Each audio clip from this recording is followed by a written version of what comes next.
দেখো বন্ধুরা, আমার বেলি গাছে কত বেলি ফুল ফুটেছে।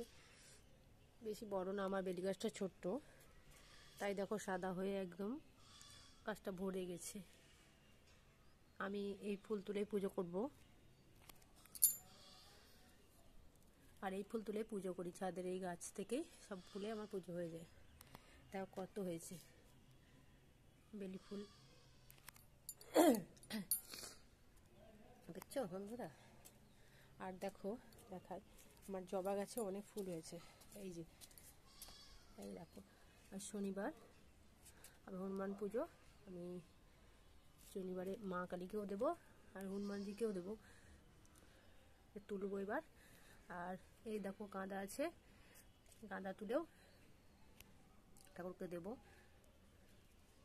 এই দেখো নয়নতারাও ফুটেছে প্রচুর। এই যে গাঁদা, গাঁদা এখানে আছে দেখবে। এই ছোট্ট গাছে আমার 4টে জবা হয়েছে। এই যে এই যে গাঁদা আছে, এইদিকে গাঁদা ফুটে আছে প্রচুর।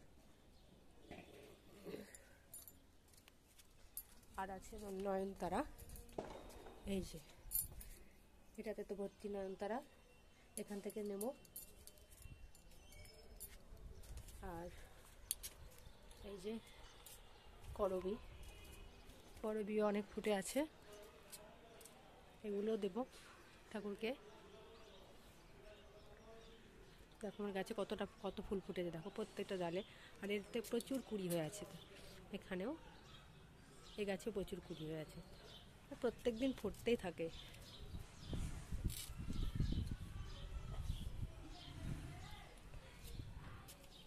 দেখছো বন্ধুরা, এই যে। আর এই যে আমি নয়নতারার চারাগুলো লাগিয়েছি, এখানে প্রতিটাতে ফুল হচ্ছে। এগুলো দেশি নয়নতারা হলেও দেখো গাছগুলো চারা থেকে করেছি, তুলে লাগিয়েছি, তো কত সুন্দর হয়েছে। আর এটার তো কোনো বীজ হয়নি, বীজ হলে রাখবো। এটা খুব সুন্দর, এটা কিনে আনা গাছ, কালারটাও খুব সুন্দর আর হয়ও প্রচুর। আর এই দেখো বেলি গাছে প্রচুর কুড়ি আছে এখনো, আর ফুটছে প্রচুর। এই দেখো কুড়ি। এই যে বন্ধুরা, যদি ভালো লাগে আমাদের ফুলগুলো তাহলে লাইক করো অবশ্যই, আর কমেন্ট করে জানিও কেমন লাগলো। এই দেখো কুড়ি, বেলি গাছের উপরে প্রচুর কুড়ি আছে। এই দেখো